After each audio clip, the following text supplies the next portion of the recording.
புதுமும் ஆனந்தம் நிறைந்த இந்த சித்திரை பௌர்ணமி திருநாளில் திருவண்ணாமலை கிரிவலத்தில் யோகிராம் சரத்குமார் ஆசிரமத்துக்குள்ளே நுழைகிறோம். யோகிராம்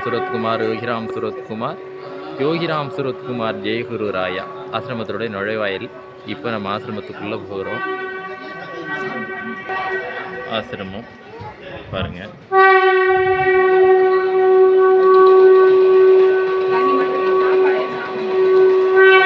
யோகிராம் சுரத்குமாருடைய குரு இவங்க தான் குரு.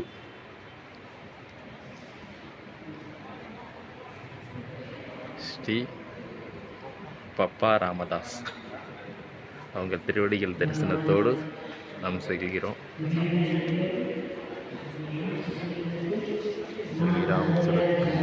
யோகிராம் சுரத்குமார் பிரதானமான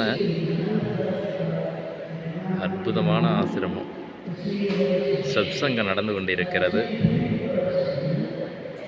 பிரதான ஒரு மிகப்பெரிய ஆசிரமமாக இருக்கிறது. இந்தியாவை பற்றி பெருமிதமாக சொல்லியிருக்கிறாங்க யோகிராம் சுரத்குமார். அமைதி மற்றும் நிரந்தர ஆனந்தத்திற்கான மனிதனின் இறைத்தேடல் உள்ள மிகப்பெரிய புண்ணியமான பூமி, தெய்வ குழந்தைகள்லாம் பிறக்கக்கூடிய அற்புதமான பூமி இந்தியா அப்படின்னு சொல்லியிருக்காங்க. அது இந்திய மகான்களின் லீலா பூமின்னு அழகாக சொல்லியிருக்கிறார்கள் யோகிராம் சுரத்குமார்.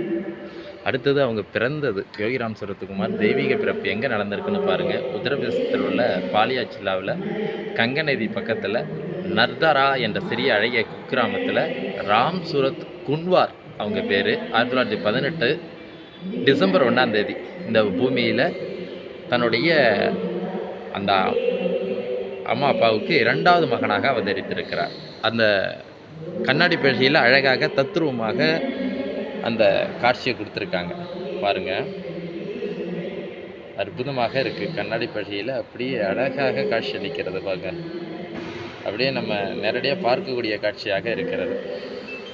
அடுத்த கண்ணாடி பேழ்ச்சியும் வச்சுருக்காங்க. 7 வயது சிறுவனாக கங்கை நதியில் நீராடிட்டு இருக்கும்போது பூக்களை பறிப்பிச்சு அந்த பக்கம் இருக்கக்கூடிய சன்னியாசிகள், குருக்கள், ஞானிகளுக்கு அவர் கங்கை நதியில் நீராடிட்டு ஞானிகளுடைய அப்பயே பரவசம் வந்திருக்கிறது. கண்ணாடி பட்சியில் ஒன்றொன்றாம் இருக்கிறது.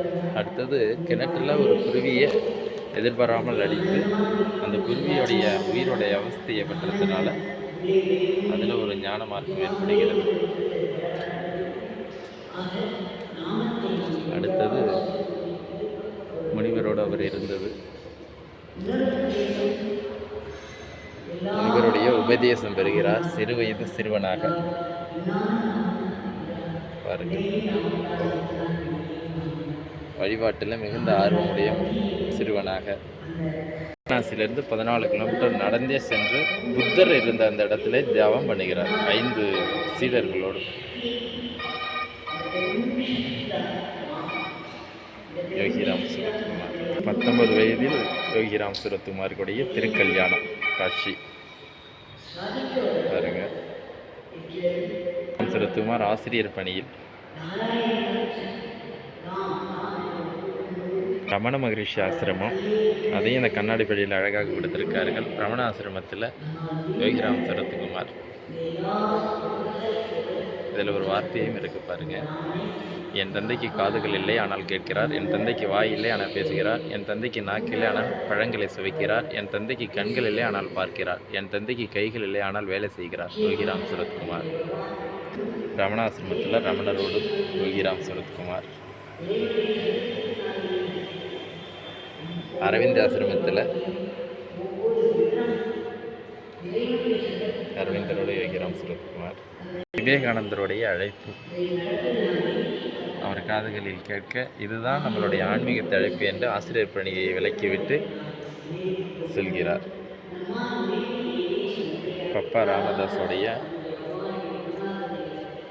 அருளாசியில் சபர்மதி ஆசிரமத்தில் யோகிராம் சுரத்குமார்.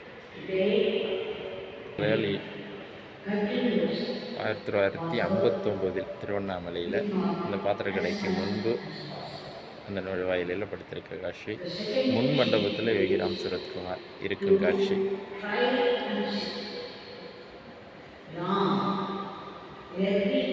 காஞ்சி பெரியவர் மகான் சந்திரசேகர சுவாமிகளோடு யோகிராம் சுரத்குமார். சன்னதி ஸ்ட்ரீட்டில் யோகிராம் சுரத்குமாருடைய தரிசனம்.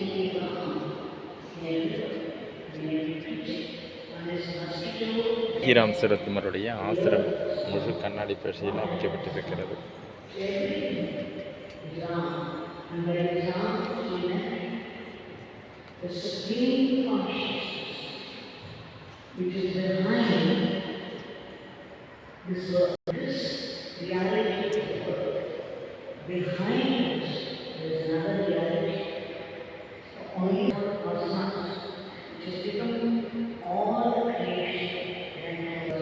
ஆசிரமம் உள்ள கருவறையில் ஃபோட்டோ எடுக்கக்கூடாது, வீடியோ எடுக்கக்கூடாது. இங்கே சத்சங்கம் நடந்து கொண்டிருக்கிறது.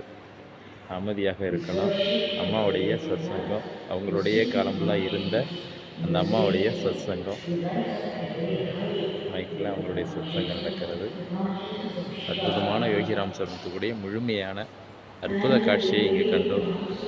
இந்த காணொலியை பார்த்த அனைவர்களுக்கும் இந்த யோகிராம் சுரத்குமாருடைய திருவிடுகளை வேண்டி எல்லோருக்கும் எல்லா அருளும் கிடைக்க, அவர்களுடைய அந்த ஆன்மீக அனுபூதி கிடைக்க இறைவனை பிரார்த்திப்போம். யோகிராம் சுரத்குமார் ஜெய குரு ராயா. இந்த நுழைவாலை விட்டு வெளியே செல்லும் பொழுது இந்த ஆசிரமத்தில் அப்பாவுடைய வரிகள். இந்த ஆசிரமத்துக்குள் நுழைந்தவர்கள் ஒருவர் கூட ஒருபோதும் வெறுங்கையோடு திரும்ப மாட்டார்கள். என் அப்பாவின் அருள் அவர்கள் மேல் மழையாக பொழிகிறது. அவர்கள் அதை உணர்ந்தாலும் உணராவிட்டாலும் இதுவே உண்மை. யோகிராம் சுரத்குமார் ஜெய குரு ராயா.